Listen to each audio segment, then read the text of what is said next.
Detective, thank the Lord that you are here.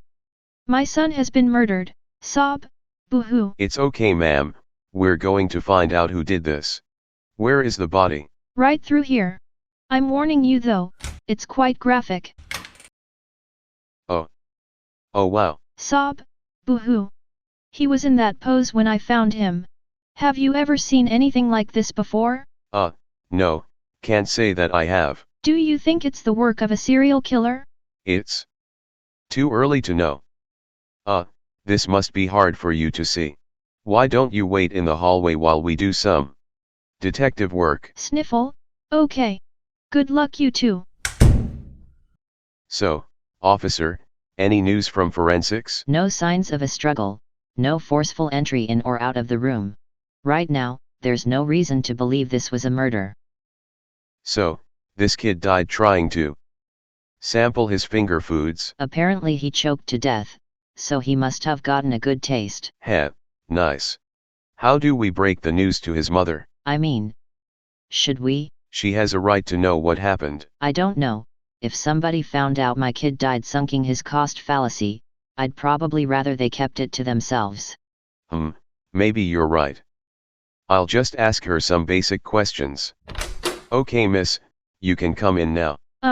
Actually, can we stay out here? Why? Oh right, the dead kid. Sure. Officer, you stay here, in case, the killer comes back. Sure thing. So, why don't you tell me everything that happened before you found him? Well, I was preparing dinner downstairs, when he came home from school and went right up to his room to pray, as he always did. So he was an avid prayer? Oh yes.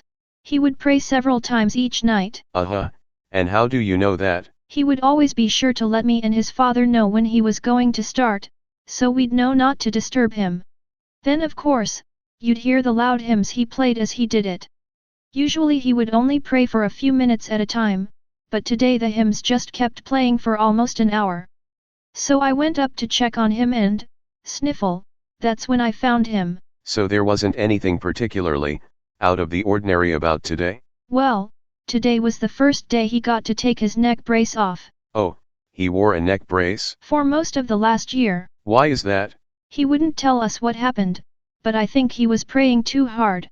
Whenever he would finish and come downstairs, he had this deep look of shame in his eyes. That poor boy carried a lot of guilt with him. I think when he prayed, he hung his head too low.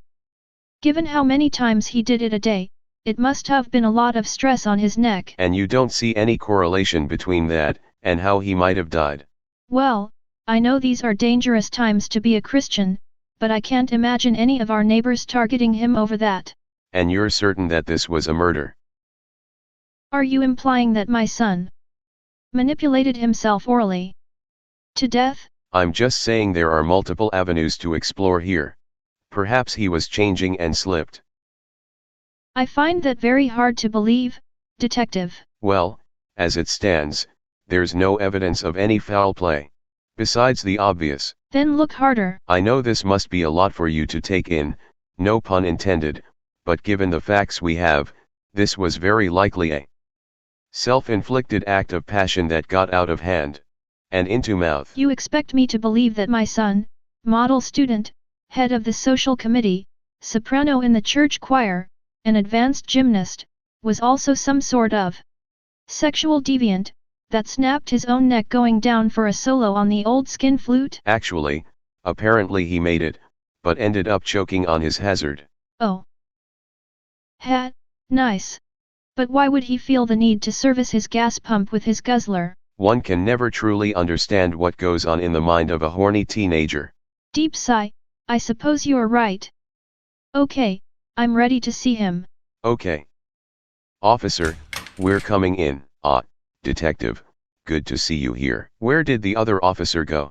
Oh, sorry, I think I was in the bathroom when you showed up. No, there was another officer here when I arrived. But that's impossible. Unless... Evil laughter. Anyways, this kid definitely died sucking his own dick.